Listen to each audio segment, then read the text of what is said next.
Вітаю! Мене звуть Денис Бігус. В ефірі програма антикорупційних розслідувань «Наші гроші». Кілька тижнів тому головний антикорупційний прокурор Назар Холодницький відвідав дисциплінарну комісію. Розглядались там його розмови, записані так званим акваріумним мікрофоном. Багато людей очікували звільнення, але Холодницький відбувся скромною доганою і поїхав. А разом із ним поїхали десяток-півтора його охоронців. І це відверто вразило і зацікавило. Адже це були охоронці УДО – Управління державної охорони. За законом Холодницький не міг би отримати подібну охорону. Він просто не має на неї права, за посадою.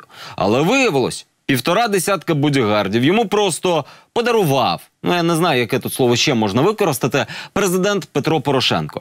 Перераховувала подарунок Порошенка Аліса Юрченко.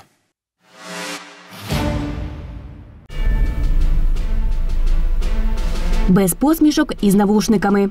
Чоловіки поруч із президентом – співробітники Управління державної охорони – УДО. Це правоохоронний орган, підпорядкований главі держави. Дійсно. Понад 2,5 тисячі військовослужбовців УДО охороняють владні будівлі і окремих топ-посадовців. Посад, до яких бонусом іде особиста охорона УДО, небагато. Крім всіх президентів, це прем'єр, спікер, генпрокурор і ще буквально кілька чиновників. Зокрема, голова Конституційного суду. Нинішній голова КС, до речі, повідомляв, що від держохорони відмовився. Ми перевіряли його слова у квітні. Станіслав Шевчук справді був без охорони. А от в одного із заступників генпрокурора супровід УДО навпаки є. Хоча з його посадою це неможливо. Це не є топ-корупція, з якою ми покликані боротися. Назар Холодницький очолює підрозділ ГПУ «Антикорупційну прокуратуру». Зараз ми знаємо достеменно. Управління держохорони супроводжує заступника генпрокурора вже майже 2 роки. Що за охоронці у Холодницького і хто за це платить, ніхто не цікавився, поки вони були непомітні. Поки не сталося це.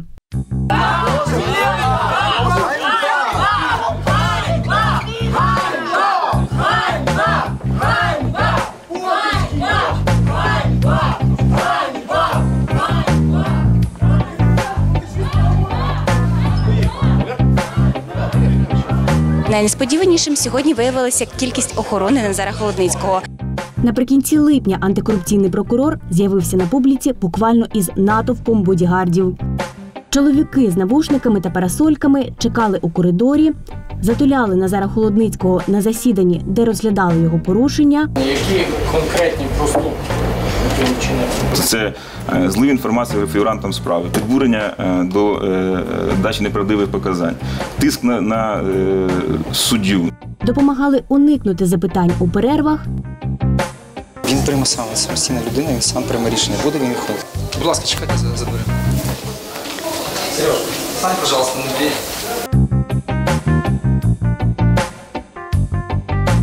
І, зрештою, вивезли з приміщення кортежем.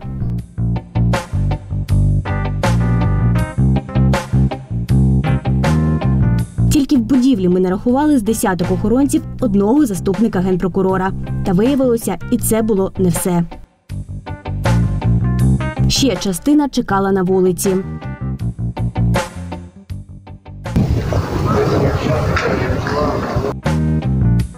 Трохи світла на потужний ескорт Назара Холодницького того дня пролив лише його перший заступник, який охорони не має. Керівника є державна охорона. Все, що більше я не можу сказати, бо це є... Як вона з'явилася? Ну, давайте, я ж не є представник УДО.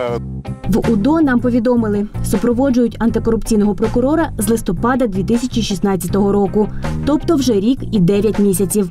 Відповідне рішення прийняв Петро Порошенко. Президент може окремим рішенням надавати охорону УДО тим, для кого вона не є обов'язковою, але за 2 умов. Перша – цьому посадовцю має загрожувати реальна небезпека. Що загрожує життю Назара Холодницького із 2016 року, можна з'ясувати тільки в нього. Щоправда, керівник антикорупційної прокуратури після феєричної появи в оточенні натовпу охоронців узяв тривалу відпустку. На роботі з'явиться аж у середині вересня. Довелося шукати його не на роботі. Кілька годин очікувань і до будинку приїздить іномарка. Водій пригальмовує, але їде. Ти бачив, цей автомобіль під'їхав, призупинився, помітив нас і поїхав по колу. Зрештою, знов змінює рішення і повертається. Чоловік із пасажирського сидіння рушає до будинку, а водій фотографує оператора на телефон. Щось підказує, авто чекає на того ж, на кого й ми. За кілька хвилин з'являється і заступник генпрокурора у супроводі вже знайомого нам пасажира автівки, тобто співробітника управління державної охорони. Є якась реальна загроза вашому життю? Я ж не буду про це говорити кожен раз і викрикувати, що мене б'ють, погрожують і так далі. Просто Але я був якийсь випадок, так? були підстави, так. А з якого часу вона з'явилася? 2016 року листопада, здається. З листопада. І це УДО. УДО. Не одразу, але антикорупційний прокурор таки називає формальність, необхідну для надання йому держохорони. У 2016 році були спроби підпалити двері вхідні. Я про це нікому не розказую, я про це нікому не показую. Просто відповідні документи, відповідні рапорта. Підпал квартири головного антикорупційного прокурора – це резонансна подія. Дивовижно, що ця інформація не потрапила в новини. Ані від антикорупційної прокуратури, Я не привик нікому жалітися, я не привик нікому пускати соплі і розказувати, бігати по всіх, що мені всі заважають. ані від джерел кримінальних хронік у поліції. І це питання, воно, я пам'ятаю, я звертався ще в квітні чи в травні, 16 чи в червні, а питання було розглянуто лише через 4 місяці. Судячи зі слів Холодницького, підпал стався буквально через півроку після призначення його на посаду. Підпал квартири був пов'язаний з вашою посадовою діяльністю, на вашу думку? Попередні 32 роки мені спроб таких не було. Я не маю підстав зараз сказати, що я це пов'язую зі справою такою. Розслідування ведеться по цьому підпалу? Я не можу сказати, я не пам'ятаю, як воно, мене не викликали ні разу. Розслідуванням підпалу антикорупційний прокурор, схоже, не дуже цікавиться. А от держохорона залишається в нього вже другий рік. Була, принаймні, реально тоді небезпека, я думаю, наш залишається. Я вже мовчу про смс-ки у Фейсбуках, про смс-ки на WhatsApp, про смс-ки в звичайному режимі. Було питання, щоб це питання глобально вирішити, щоб кожен раз не панікувати і не робити якісь необдумані кроки. Я звернувся з відповідним листом і в адміністрацію президента, і до президента, і до генерального прокурора. Початок 2016-го – це час, коли стосунки керівника антикорупційної прокуратури і директора антикорупційного бюро, які мають працювати в парі, ще остаточно не зіпсувалися. Про звернення Назара Холодницького за держохороною Артем Ситник чув. Нічого дивного в цьому не бачив. Я точно знаю, що особиста охорона силами управління державної охорони здійснюється на підставі указу президента. Я знаю, що було звернення з адміністрацією, причому пройшло півроку після цього звернення, потім була виділена ця охорона. А от про підпал, який і мав стати підставою для звернення, не чув. Його квартири? Так. Ні. В якому році? На початку 16-го року. Ні, я такого не чув. Чи була реальна загроза?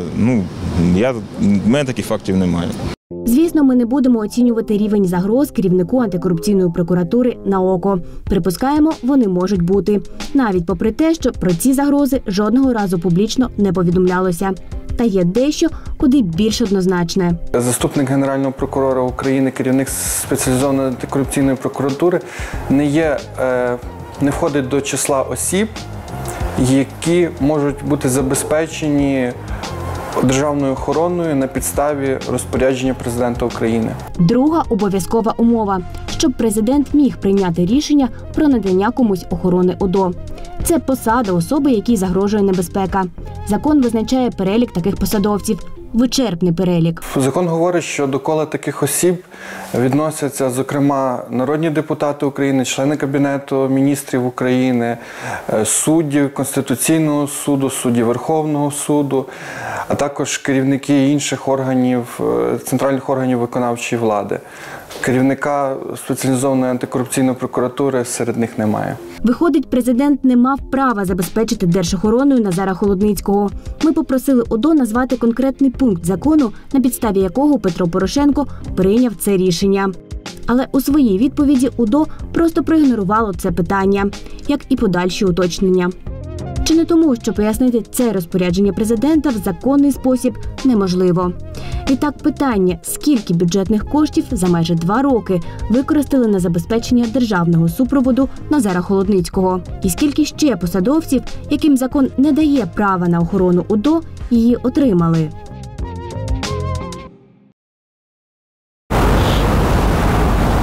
Ну і наостанок, посада Назара Холодницького не передбачає державну охорону. Таке вже законодавство. І, звісно, президент не міг дати йому УДО тільки тому, що Назар Іванович хотів вирішити питання глобально. Але на випадок, якщо життю правоохоронця щось загрожує, є інший закон. За ним охороняти Назара Холодницького мала б Національна поліція. Читати закони корисно.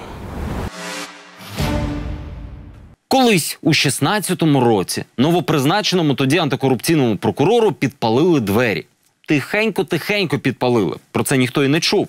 Однак це розцінили як високий рівень загрози, і вже 2 роки Холодницький використовує держохорону УДО, яку йому просто не могли надати. Навіть якщо б дуже хотілося, закон такого не дозволяє.